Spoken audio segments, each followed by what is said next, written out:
das paragens da história o passado é de guerras, pesar e alegria.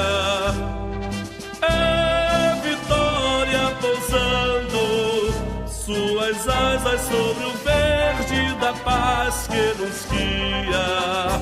Assim foi que nos tempos escuros da conquista apoiada ao canhão, nossos povos plantaram seu berço, homens livres na planta do chão.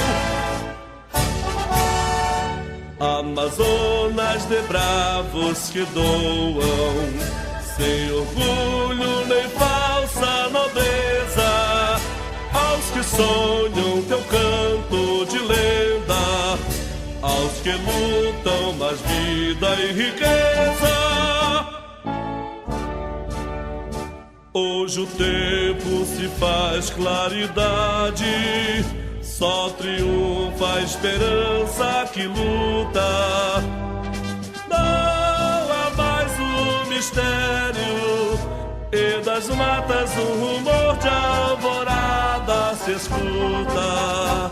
A palavra em ação se transforma, e a bandeira que nasce do povo, liberdade há de ter no seu pano os grilhões destruindo de novo.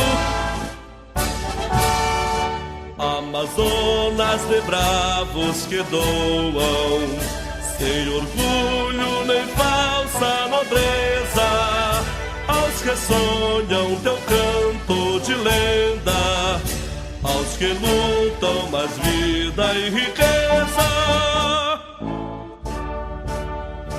Tão radioso amanhece o futuro, nestes rios de pranto selvagem, que os tambores da glória despertam ao clarão de uma eterna paisagem. Mas viver é destino dos fortes, nos ensina lutando a floresta, pela vida que vibra em seus ramos, pelas aves, suas cores, sua festa.